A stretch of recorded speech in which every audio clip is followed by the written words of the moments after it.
Hey. Crypto Dale, you're tuning in. Crypto Street Podcast. How's everyone doing tonight? Hope you're doing fantastic, making some cash in this crazy market we've had the last couple days. Joined as always, same dudes, just us tonight. We don't have a host, but we're gonna talk some current events. Really hit the troll box tonight on our live stream. Hopefully a lot of folks can ask some good questions. We've got a couple good questions from Twitter. So we're going to kind of touch on some big current events and then we'll roll into your questions. So as always, joined by my Canadian goaltender. He is all Canadian, all world, the goaltender of the decade, standing 13 feet tall. Let's not go that far. I'd be making a lot more money if I was, and I probably wouldn't be on this podcast. Wow. Well, let's be honest. If I was the All-American goalie of the decade, I wouldn't be probably in crypto. I'd be doing hockey. So, I'm doing this. Let's be honest. You would probably still be flipping shit coins. I don't know, man. I don't know. I only got into trading because hockey was coming to an end, and I had to figure out something to put my obsessive personality into. So trading became it when hockey ended. Okay. So how are we doing then? I'm not bad. I'm just sitting in a pile of my own stench right now. I decided to try to eat more veggies tonight. Oh God. So those get you going. Never yeah, it's again. not bad. Just give me a steak or something. Right? I knew vegetables were a mistake. You want to know what really pisses me off about vegetables is, have you ever smelled broccoli? Oh, yes, yeah. Like my wife was cooking it the other night, and I came down the steps, and as soon as I got down the steps from our upstairs, I was like, "Yo, who shit their pants?" And I look at my son, and I'm like, "Hey, did you fart?" And he's like, "No." I go, "Did mom?" That's just dinner. That's just dinner. Oh, sounds so appealing. Yeah. Well, good. I'm glad you're okay, Prince Killer. How's it going? Good, man. Watched a lot of football this past weekend. We're recording this on Monday. Watching some football now. I need Dalvin Cook to not get more than 10 points for fantasy purposes, which is a tough ask, but fantasy football, sometimes I hate it. Sometimes I love it. Doing well though. What's he at right now? I haven't checked as of 5 minutes ago when we've been getting prepped for this, but he was at 4 points, I think, about halfway through the game. So okay, he's on pace to go just under 10. But we'll see. Anything can happen. It's a crapshoot.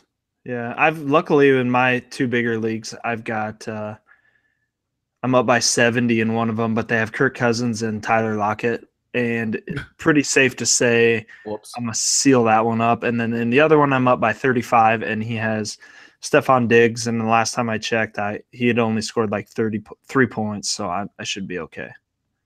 Yeah, you're fine. I think so too. I hope, at least. All right, so you want to jump right in? Yeah, let's get started on these current events. We tried to pick what we think are some of the most interesting stories. I know some of those are few and far between with the bear market. It's tough to find some good, but there are some interesting things happening in the space. So the first one we wanted to talk about was the 51% attack on Vertcoin. So Vertcoin is a coin, for anybody who doesn't know, where one of the primary tenets of their protocol is they try to remain ASIC resistant, meaning you can't just buy a bunch of ASICs, take over the proof of work, and control the coin, which is, I think, a very admirable view, but it's kind of led to some different side effects, which we're going to talk about. Anyway, Vertcoin over the course of the past month or so has been sustaining a series of 51% attacks where somebody takes 51% of the network and makes some changes retroactively to the blockchain, leading the rest of the people to follow this new erroneous chain.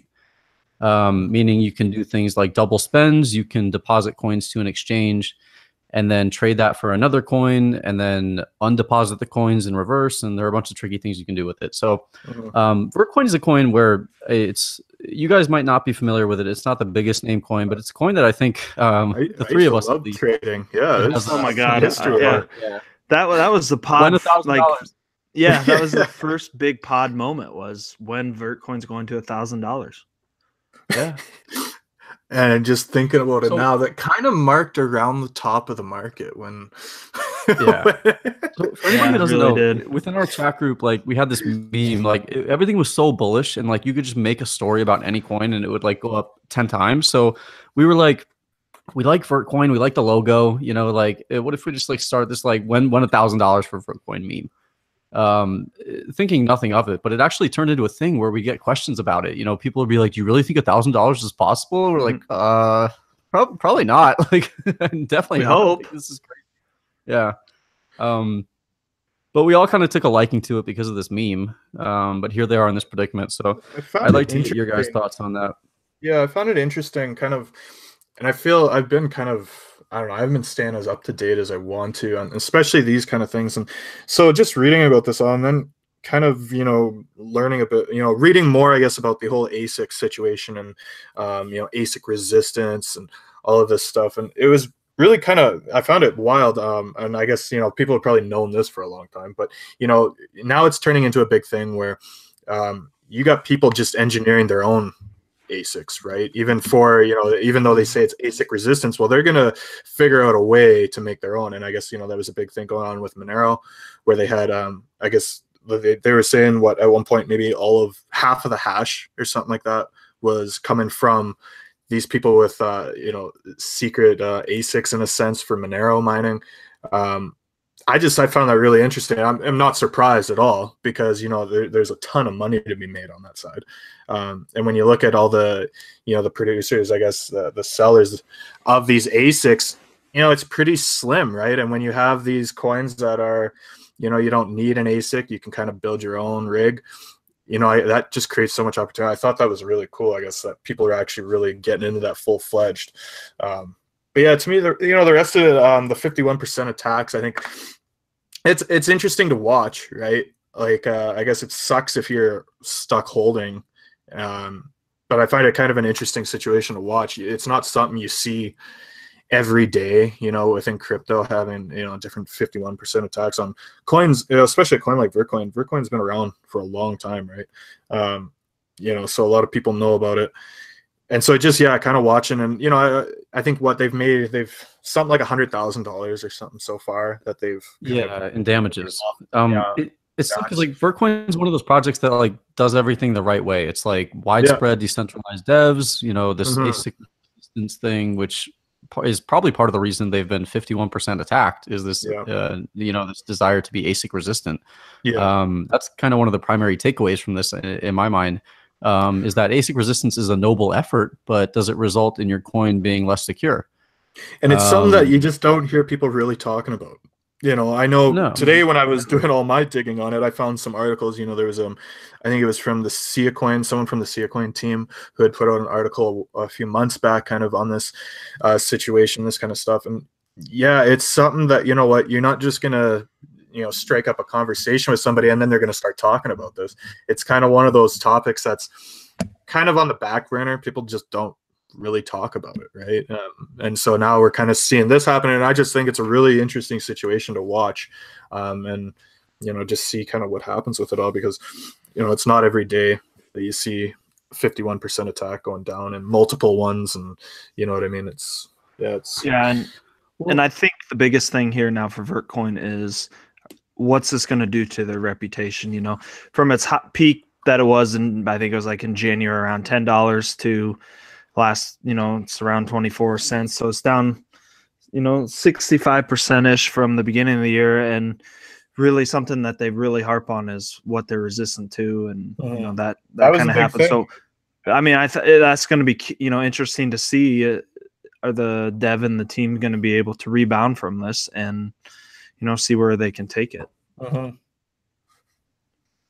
Yeah, I mean, the takeaway for me too is like, in a sense, I kind of think we forgot how vulnerable a lot of these projects are. I mean, the thing is, especially with the market caps and the price of coins falling, that also means there's a fall in price of the mining hardware that you need to mine these things. So you can rent ASICs or rent GPUs for a hell of a lot cheaper than you used to be able to. And so that makes these things way more likely. And I think, I mean, I definitely undercut kind of underrated the possibility that these things could happen with a lot of these coins, where you might turn around and the whole blockchain has gone to shit. I think it's kind of an important reminder, that this sort of thing is still actually possible with higher up coins too, because Vertcoin is, the total market cap is like 10 or 11 million. It's not very big right now, but this sort of thing is definitely possible for other bigger names as well. Mm-hmm.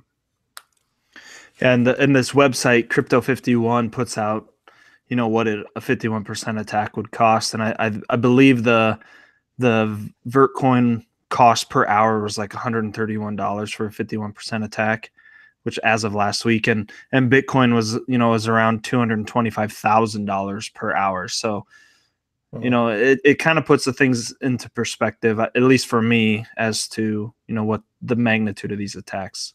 Mm-hmm. Yeah, it's obviously way tougher to do on something like Bitcoin because the cost is extremely prohibitive. But right. You turn around, we fall another 70-80%, and maybe the cost is not so prohibitive anymore. And it's funny because at the peak of the bull run, I think a lot of us were of the mindset where, okay, we're almost at the point where this thing is so expensive and the hash power is so high that if we continue a little bit longer, no kind of 51% attack is ever going to be possible. Yep. And you look at 1 year-long bear run, and that's not the case anymore. Mm-hmm. It makes you rethink some things. Not to be panicky. I don't think it's really like a cry to the heavens situation or anything like that. It's one of those things that you don't really, it's not a common topic, I guess, for people, talking about 51% attacks or ASIC resistance and all those types of miners, and so when it does happen, it's a good refresher on, okay, well, this is the world we are in, being in crypto. So there's a lot of different possibilities at play on what can happen at any given moment. Mm-hmm. Yep. Okay, next story we're going to talk about is Coinbase is considering adding 30 new crypto assets to its exchange in the near future. I'm sure everybody has read this article or read about this story, over the past few days. Coinbase is thinking about adding new coins, something they continuously aim to do. What surprised me about this was they actually released basically a list of coins they're looking at. You guys can take a look. It's 30 different coins. A lot of them you've probably already heard of: EOS, Golem, Tezos, Zilliqa, XRP, Go. Okay. Yeah. I find it just hilarious that they're adding coins still, and they still haven't put Ripple up there. It's just like it's on the list, though. It is on the list. Finally. 30 coin list, yeah. So, I didn't even look at the list, but I think that's hilarious. Like, people are just, every time a coin gets added and it's not Ripple, people just freak out. It's like you can count on it happening too. Like, if Ripple's not added, you can go into the comments section. It's just classic. I think it was funny though to see some of the reactions. Like, I remember, like, I was seeing some people talking about, it was okay. So there was the thought process. Everybody back, last year was hyped up. Everything was about more coins getting added to Coinbase, and that was, people were just hyped about that, right? That's what they wanted. And now we saw some coins get added. And sure, they're alts, small market caps. Some like you got Loom Network, Decentraland, and Civic, and people all of a sudden are kind of, it's like they're changing their tone on the whole Coinbase adding coins, and it's like, oh, this is what we resort to, kind of thing, But which I kind of found interesting, and it's like, all right, guys, like, so what do you want? Like, is this not good enough now? Like, like, sure, these 3 got added, but, you have a list, all of these are going to get added. And they've been saying that they are planning to do this, for a long time now. You guys were all hyped up about it before. And now, it's like people want to complain about it. I think, and to me, it's like, hell yeah, what, this is good. This is, progress in a sense on their exchange. And, when it comes to people trying to get money into crypto, Coinbase is it's a fairly easy alternative for a lot of folks, right? So I think, hey, anything that can, improve the ability of people to buy crypto with cash, Coinbase makes that, a lot easier for people. Them adding coins, I think that's a good thing, Well, it's definitely good, but the thing is, with each ad, the importance of every subsequent ad decreases. because there are Yeah. more options on the menu. You know, the menu goes from 5 items or from 2 or 3 items, you know, Ethereum, Bitcoin, Bitcoin Cash, whatever, to 30 items. You're gonna have a harder time picking one. So it's very important, but I think it's, you know, this stuff is still important because Coinbase is still the most user-friendly app that's widely available to everybody with a phone. But it's, again, the importance of all these ads decreases with every subsequent ad. So it's kind of like, but, you know, I think okay. in that sense, that's only important, you know, for the leech traders like us who want to make, you know, a quick flip off of an exchange ad and then, you know, be able to sell, right? Because I think, honestly, you know, to me, it's kind of a, you know, the whole exchange ad thing. Like, there was a point where we saw coins, they would just pump absolutely insane, right, on exchange editions. And it was just nuts. And I find that has, you know, that's severely decreased the amount of, you know, the pump kind of action that they get as this market is starting to kind of progress more. And then, you know, also the fact we're in a bear market. So, you know, it's not going to be as sustained when you're in this type of market condition.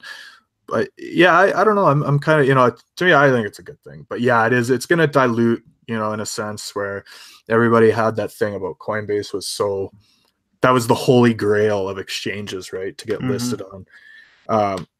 You know, and I, you know, to me, I think it's just kind of due process. It's just a maturing kind of market thing, right? Like,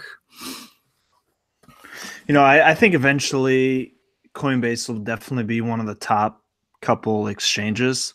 So, and I think they're trying to, you know, they might see the Binance, the numbers that they're putting out, or, you know the success that they're having, and you know, they kind of want to mirror that. So I get why they're adding more. You know, it does kind of suck that for those exclusivity, if that's even a word, I guess. It kind of sucks on that side, but you know, I'm okay with it. It doesn't really, it's not going to really affect my trading style or, you know, stuff like there were that. definitely, you know, I knew people who their whole thing was just accumulating bags that they knew were, you know, they had good, you know, a good, I don't know, fundamental reasoning that were going to get added to a big exchange. And Yeah. you know, I think those plays, you know, they're still valid. You can still squeeze some money out of them. But what might be your opportunity cost, because you don't, you know, unless you have insider information, which, let's be honest, very few people do unless they are part of the insiders. You know, you don't really know when it's going to get added. So, you know, you might be holding this thing for a month or two, and next thing you know, you're in a shitty market. Well, you might be down on the position, and then when it, you know, it finally does get added, it's not even worth it, you know, in the end for what you held through, right? And so it's very kind of, you know, it's situational, right, to the conditions we're in. But I know some people who, you know, like 0x, right? That was their thing. People just kept on, you know, I know some guys who just kept buying that. And, you know, some of them ended up actually making some nice money off of it, but there was an opportunity cost involved with it. So, yeah. And how that whole thing with Bitcoin Cash kind of went down, you know, there was obviously, in my opinion, some insider trading or some tips, so to say. So I think Coinbase is just trying to be more transparent.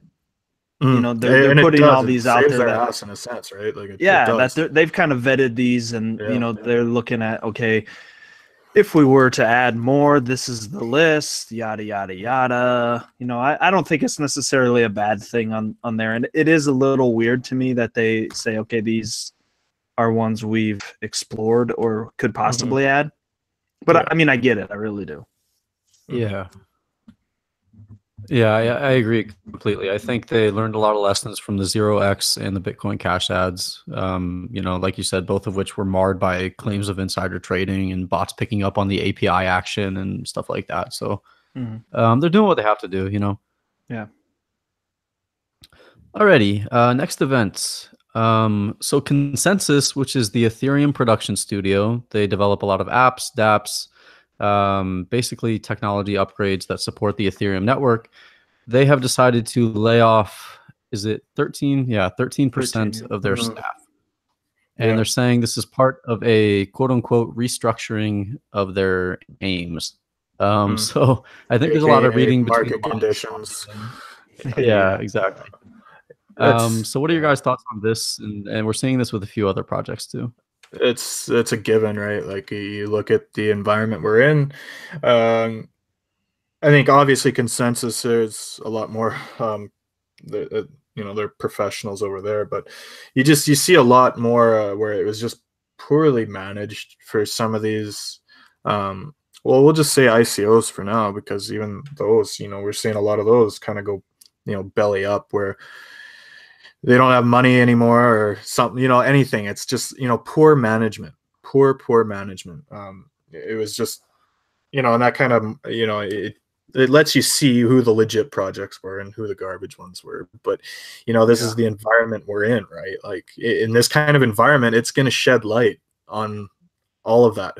Who might have been, overextending a bit on, credit lines or something, whatever it may be, right? Like this environment exposes that. Any kind of weakness you may have had, this is going to expose that. So I'm not really, I'm not shocked at all. To me, that's all part of it, right? Like you go through a market cycle, and that's all part of the market cycle. But it's interesting though, because now you're kind of even the scams who are maybe trying to play it off like they were legit for a long time, just to keep trying to milk it and all that for the market and everything it was worth. Now they're going belly up too, in a sense, right? They're running off. Like I think we saw a really good piece done by FinTech Frank with the block about it was blockchain terminal, I believe it was, and how it pretty much just turned into this big fraud. I think they raised something like 31 million in an ICO, and it turned out the guy who was behind it was actually using a fake name, because his past, he had he was running a hedge fund that had about 800 million under assets up here in Canada. He's barred from trading any securities up here now, because he was, I guess, misusing client funds, stuff like that. And this guy, but meanwhile, he was busy kind of, he brought in like $31 million from people, wanting to invest in his ICO, right? And so I guess he's kind of just disappeared now, and he's gone. And this project, it's like, oh yeah, this project is a legit fraud. And so it's kind of like the market conditions kind of just, they help expose all of this, right? Yeah. It's kind of funny. Our crypto Twitter's favorite Crypto Ran Newer, I guess he's found himself implicated again in investing in their scam and being paid from them or whatever, and a whole bunch of shit show on that over Twitter, and him saying he didn't know anything, and who knows, he seems to just find himself in stupid situations. So at some point you got to start wondering, okay, well, do you really just randomly walk into these situations, or you know what I mean? It's like, yeah, right, you can only enter so many before you start to ask yourself, okay, like this is what 1, 2, 3, 4. This has happened how many times now? It's like, so I thought that was because I'm reading this article and then I see his name and I was like, oh, there we are. Here, yeah, this name is familiar. Yeah, but that it just, to me, it just comes back to the market conditions. It exposes a lot of the shit. If you're overreaching, over leveraging in some sense, when the market comes back down to earth, you kind of, it forces you to reevaluate. And to me, that seems like that's, what consensus is just going through. They just, restructuring. They're just reevaluating some things and repositioning in a sense, right? Yeah. And there's nothing wrong with that. And, I think every company always, even non-crypto, always have those, come to Jesus meetings where they might have overextended during good times. And, now that they're trying to find, look at GM is a prime example of that. They just are laying off 15,000 employees and just stuff like that. So, it's a natural cycle. It'll, 5 years from now, we'll be reading, the same, consensus hiring so many people and stuff like that. Hopefully. Yeah, maybe it's not. Happening with so many different projects too. It's like, it's just a matter of treasury management. And the mistake a lot of these projects made was buying into the bull hype and thinking it would go on forever. And they're going, well, we raised 30 million of crypto. If we hold out a year, it's going to be 300 million of crypto. They were turning into, you had these ICOs that were pretty much turning into like their own funds in a sense, Like right? hedge funds, they're raising capital for hedge funds. Yeah, we sold the crypto and to they were invest in busy. this and that, and it's like All of a prudent, but sudden they're it's really a using their fund. money to invest in other projects, and it was just like, what the hell is going on here, guys? Like, come on, like there's some level of fiduciary duty that should be going on, and clearly was lacking pretty extremely across the board. But Yeah, that's the thing, because they all raised a bunch of capital, and if you're running a fund, you have to allocate that capital to the wishes of the investors to a certain degree. And with ICOs, there's none of that. It's you're giving a bunch of capital, you're hoping that your coin hits an exchange basically before the bull runs over, and if not, well, have zero fun holding your baby transparency. babies for the next 2 years. Yeah, and I always find it kind of interesting to just see some of these chats of Telegram chats of tokens that have really done nothing but go down. And you go into these rooms and, of course, there's a lot of people who are very down, very annoyed, but they go in there and they act like they deserve an answer in a sense. When the fact is that these ICOs, they don't owe you anything. Like, it's literally like, it's not equity. It's just this token, right? And so that's how, you get the wrong character in position, kind of running an ICO. And, and that's where we had it. It's just a kind of a very bad situation because they don't need to be transparent. They don't need to tell you anything, right? If they do tell you stuff, that's just, the generosity out of their hearts and wanting to be, a good person and actually maybe develop the platform. But if they got bad intentions or they don't care, it's just a way to make a lot of money to them. Yeah, it's, it's shitty. But that is the market. That is, Yeah. Okay. Final current event. Binance recently released a video showcasing their new decentralized exchange. It's not available yet, but it will be soon. The video gives a demo basically on how to use it, the interface, some of the unique features of it. So I wanted to get your guys. I have actually some pretty strong thoughts on this, but I want to hear what you guys have to say about the Binance decentralized exchange first. Dale, you want to go first? I just yap. I'll just go. You do yap, but that's okay. To be completely honest, don't know a ton about it. So I didn't watch the video. I know they released kind of a video. Yeah, I didn't watch that. My initial, I did read it. Initial thoughts are, it's like stay in your lane, essentially, Binance. I mean, you do your Binance thing, stay in your lane, let other people do the DEX. I don't know how that's gonna go over. First off, I think we gotta I think people gotta tread lightly on what they call decentralized exchanges.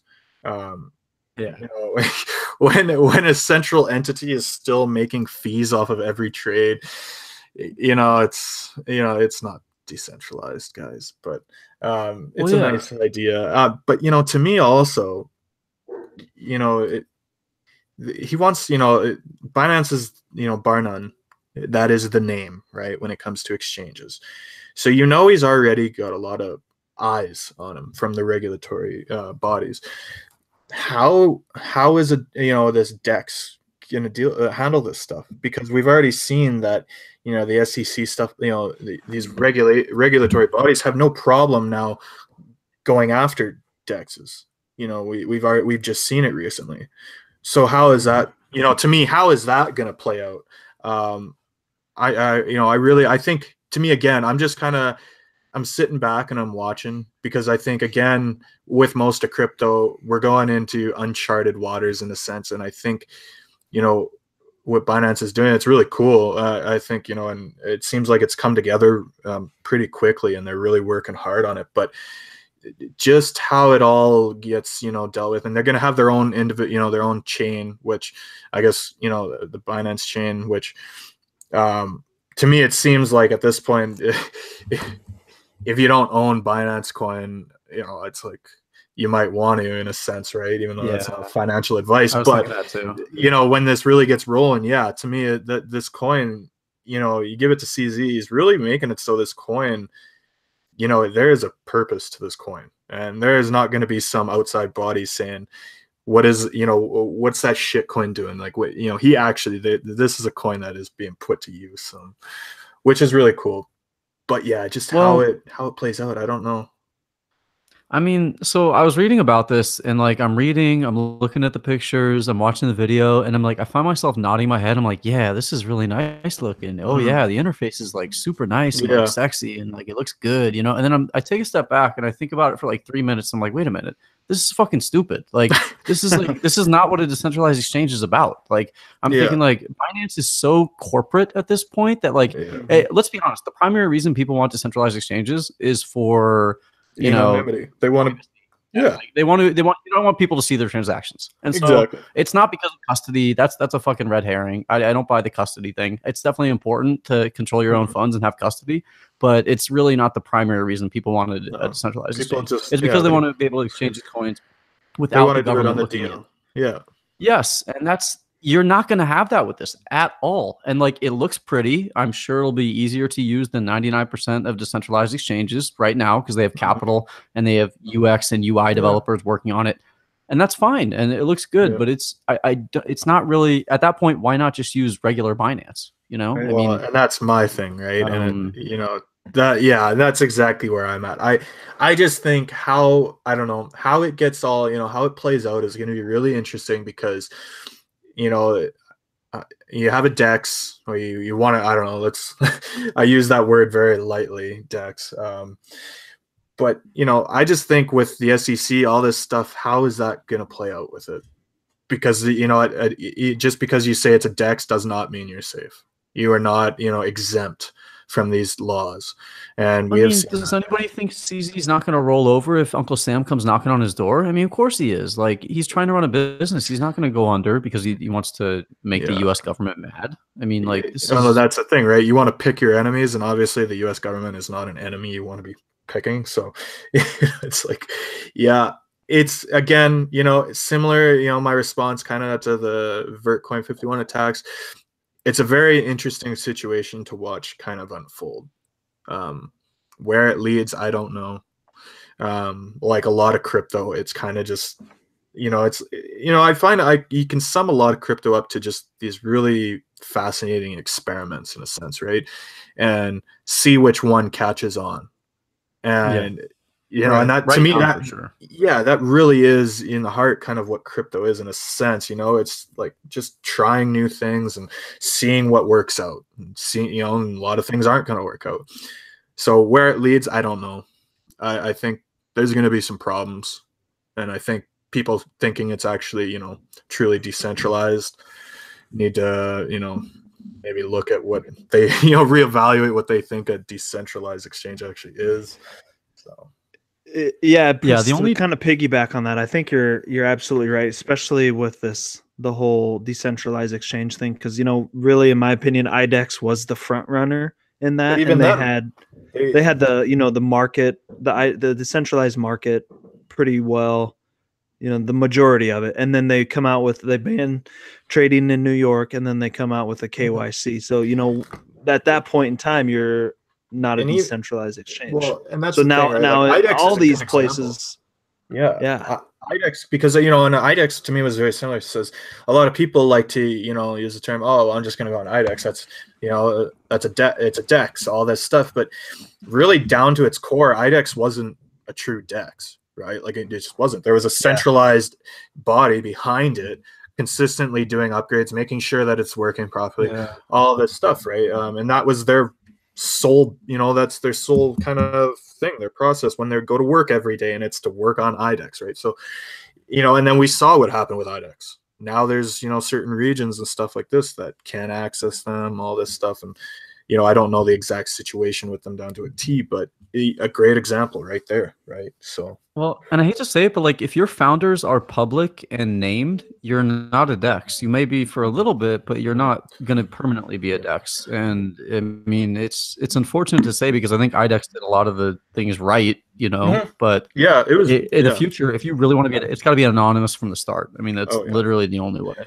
But it's kind of interesting what they're saying that they want to do with the DEX, and now you can run ICOs on it, or you can create tokens on the DEX, and you would have to to contribute in the ICOs, you would use the Binance coin. Now we had just said earlier, it's like this goes through, you probably want to be holding some. to me, this is kind of like it's almost like an Ethereum thing, right? If they can really get this going, all of a sudden you're going to have Binance coin being bought up in heaps, just to fund ICOs, right? Yeah. It'll be a very kind of a similar thing, in my opinion. I don't know what kind of scale it'll get to, but you want to talk supply demand, there you go, right? There's going to be some demand out there on the market if these ICOs and all this actually take off on this decentralized exchange. So it's going to be really interesting to watch the Binance coin and how it performs with all of this happening, because there's to me there's a legit case to be owning some of that, even through a bear market, right? Which owning alts in a bear market, that can be kind of, it's crazy sometimes, right? But there's a coin where and the classic thing is, oh, this coin has such good fundamentals. It's like, shut up. Like, a lot of fundamentals are just crap that you think is a fundamental, but it's just crap, right? A lot of coins, it's like, no, there's not even a fundamental. But Binance, that coin literally has something, right? So yeah. All right, cool. Let's jump into some questions that we had in the chat and then on Twitter when we tweeted out. The first one, we have some on Ethereum. What are your guys' price or current thoughts on the price of Ethereum? It's crushed. It is crushed. Everything else. Yeah, Ethereum, like what, high of like 1,400. Now it's about just below $90. Like that's pretty ugly. But you know what? There was an interesting stat I saw somebody post on Twitter, and I wish I could remember who it was so I could give them the proper kudos for that, finding this. But it was along the lines of the top 500 wallets on Ethereum have increased exponentially their holdings through this whole dump thing going on. So what, I'm not saying that it's people are buying up everything, so it's gonna recover like crazy and all this, and the whales know, or something like this. No, but it's just an interesting kind of event that's happening, where it seems that these massive wallets are growing still, right? So they're, in a sense, they're buying the dip, although it just keeps on dipping. So who knows how long they got powder on the side for that. So yeah, it's interesting. I think when the market decides to rally, in a sense, because everything that goes down goes up at some point, and vice versa, goes up, goes down. It's going to be the same case, I think, when it comes down to what's going to have the more powerful move higher. If Bitcoin starts getting a nice pump going, well, Ethereum's probably going to pump harder than Bitcoin will, right? So yeah, I'm not really a buyer of Ethereum, but I'll trade it. Well, I mean, go ahead, Killer. I was just saying, I'm scared to call the bottom on anything right now. Maybe that's me being a coward. I don't know, probably, but I don't feel comfortable saying there's a bottom on anything. But I think saying there's bottoms is kind of just, I don't know, in a sense, naive, right? Like, wait for the bottoms to present themselves. Yeah, well, I will say though, if any coin's going to recover, it's Ethereum or Bitcoin for sure. Bitcoin for obvious reasons, it's the only blue chip, and Ethereum because they have 5 quadrillion developers working on it allegedly. So, I mean, this is one of the biggest open source project. This is one of the most well-developed open source projects ever. Ethereum is. They have developers out the wazoo. I mean, there's so much interest in like developer support of this thing. I think it'll be okay. I don't know. And you look at how much of the market is dependent on Ethereum. How many of these coins are running off of the Ethereum network, right? So, if people are like, oh, Ethereum's going to zero, Ethereum's going to die. Well, to me, that's just complete nonsense. Because if Ethereum dies, then like half of the crypto ecosystem dies with it. So this is where I think, if you're just trading, hell yeah, Ethereum is a great, asset to be trading right now, because it swings, it's hard, it moves harder than Bitcoin, right? So if you can genuinely, if you can pick, okay, well, Bitcoin, it's going to go down, and then you can kind of look at the Ethereum chart and be like, oh yeah, Ethereum's kind of leading the way right now, in a sense, right? So its moves are typically, they're they're bigger than Bitcoin's news. So if you just want to get the crazy, the trading in, Ethereum's a great thing to be trading right now. As long as you can go long and short, right? It's not easy to get short nowadays everywhere. Cash is gonna kill me, but I'm pretty bullish on Ethereum. I scooped some up the other day, and I'm gonna hold on to it for a long time. I'm assuming, I think, but like you guys said, it was such a big player in the ecosystem that I just can't. I don't even want to say this because I'm gonna totally jinx it, but I just can't see it not rebounding. You're right. You're right, though, because like people like to shit on Ethereum, because it's the number 2. It's the clear number 2, and so you can always go, well, Bitcoin did it the right way. Like, it's like there's so much money behind Ethereum. Like, people have been calling this thing a scam for literally 2 years, like since the ICO. When I got in, bought that ICO? Yeah. When I got in, Ethereum was at like $7. I remember I started mining Ethereum. Yeah. And I'm talking to somebody in the Trading View chat and crypto, and I'm like, oh yeah, and I'm just a freaking noob at this point, right? So everybody, and I didn't realize how mean some people can be on the internet, right? But like, oh yeah, just be a friendly old Canadian prince, jump in the chat. And, I just started mining Ethereum, blah blah blah, and some guys come out of nowhere and are just shit talking me. Oh, you're just the biggest scam in the world. You may as well just be a complete moron. Like, like, I mean, they are right. Money. Right? And this is one of my first experiences talking with other crypto people in a sense, right? So crypto loves to call everything a scam. That's, scam until proven innocent in a sense. I had to talk myself into buying Ethereum below 10 because everything I read online was like, oh, that's a shitcoin scam. It'll never do anything. And I was like, I don't think so. I'm not sure, but I really don't think so. Like, I see some support around this thing. It's interesting though, because really Ethereum itself is just to be used as gas on the network, right? So does it really make sense for it to be worth as much as it is? That's a tough conversation to me, because I don't, the ultimate purpose of it isn't really to be a speculative instrument, but it is. You know what I mean? But it's really just there to be gas on the network to make transactions. So yeah, it's so sticking on this, I'm gonna cut you off. Sticking on with Ethereum, someone in the chat asked, with ICOs being dead, do you think Ethereum will hit its all-time high in the next bull run? That's a good question. I don't know how to answer that. I don't know. You know what I mean? If you knew the answer to that, wouldn't you load up on it right now? Exactly. Like, there was such a demand for it, right?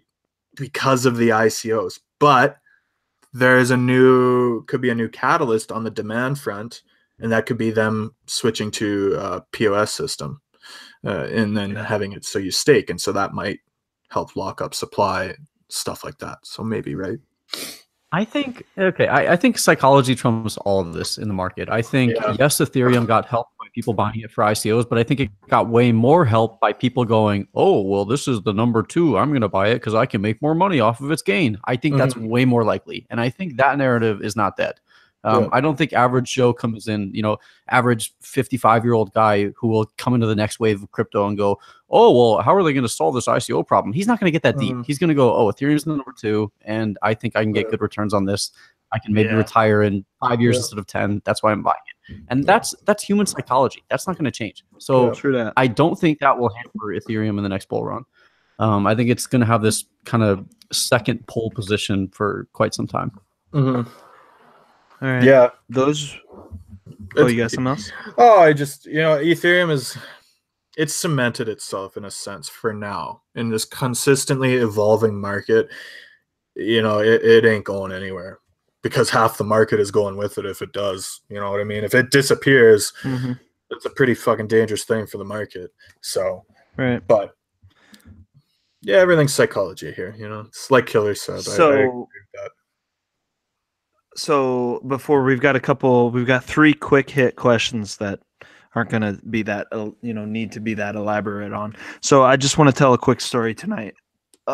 People that have followed the podcast know that my wife has made some pretty big calls, and she doesn't really follow along.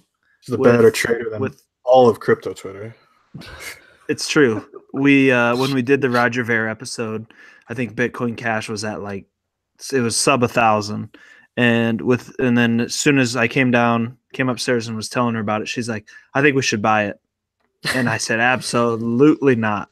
Well, the next 2 days it went to its all-time high, and she let me know about it. She called the top too. She marked. Yeah, the top. she called the top. Yeah. She said when like January 20th, she said we need to sell every single thing we have, and I didn't listen to her. She also called the Ethereum run up and the Bitcoin run up last year. So tonight, just to give a little background, we're at the supper table, and she's just like, "How are the markets?" And I'm just like, "Meh," kind of avoiding the question. And she says, "I have a story for you about Ripple." And I said, "Oh fuck, here we go." She goes, "I think we should buy into Ripple." And I said, "No, not a chance, but what's your reasoning behind it?" And she says, "I was watching the Ellen DeGeneres show, and Ashton Kutcher was on there, and he is in support of it, and he bought it." And I said, it's Ripple is stupid." And she's like, "Well, Ashton would never." If Ashton wants to buy it, I want to buy it. So that is me. I'm not buying it. I'm just saying I'm not buying it. I'm not following that one either.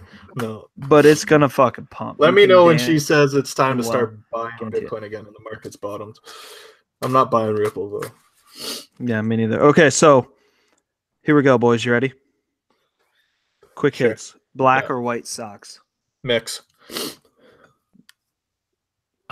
This is a complex question. I'm gonna get into this a little bit. Okay. 99% of the time, white socks. Black socks are for dress clothes primarily. Done. When I'm rocking the socks and sandals, I love to have one white sock, one black sock. I think it just asserts. It helps me assert myself. It's the dominance thing. It does. It's asserting questionable choices, maybe. People look at me and say, "This guy doesn't give a fuck." And it's like, you don't know how I do it. Sometimes that's a good thing or a bad thing, but it asserts yourself. So as far as like athletic socks, I have a mixture of both. Dress socks, I have black, blue, purple. I mean, I have literally damn near every single color dress sock. So, okay, what are you guys' thoughts on mayo? Stop it.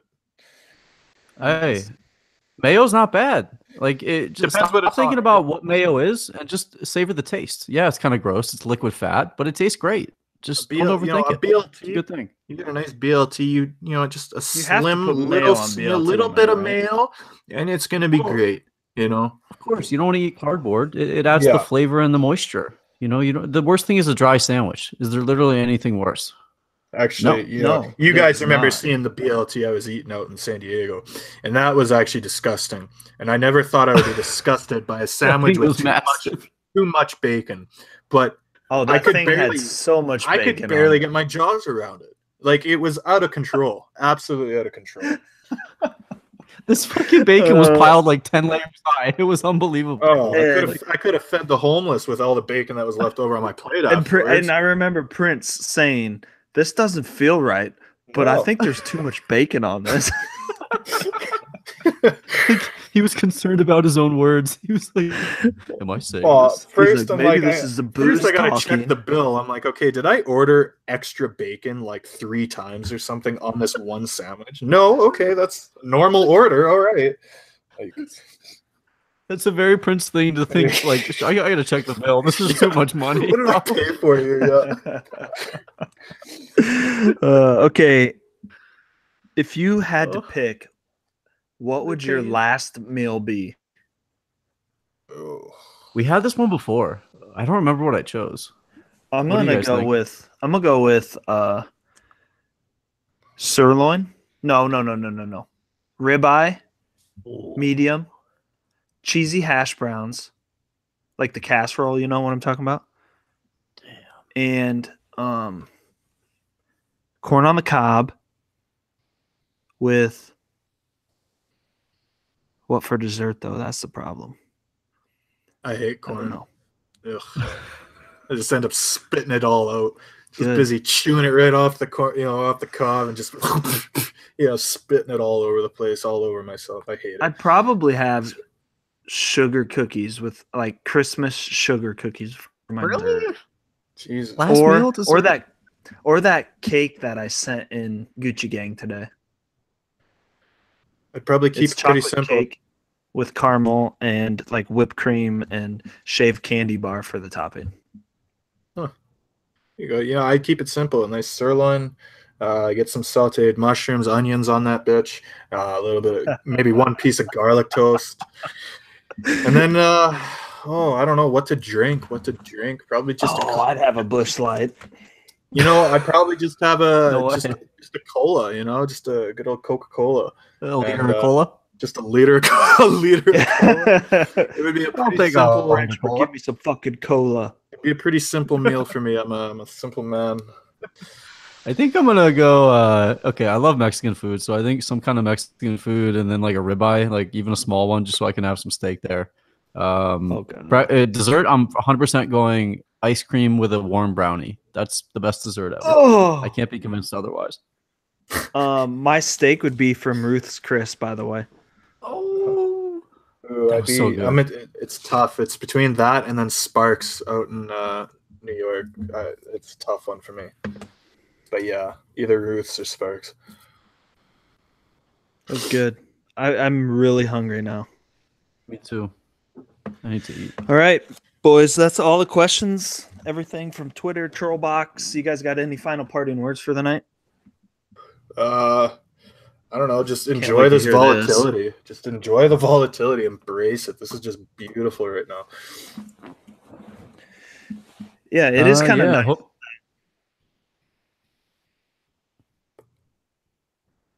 I hope Dalvin Cook did not get 10 points, but otherwise, that's it. I think he did not. So. Oh, Seattle up 14 rip. There we go. And they just picked 6. So. Oh yeah. Had the boys -3 tonight. There we go. Yep. I told you. Did I not tell you? Yeah, I was a little nervous, but I did not see the Vikings putting up a goose egg out on the board. That's kind of embarrassing, but yeah. So, all right. Thanks everyone for listening.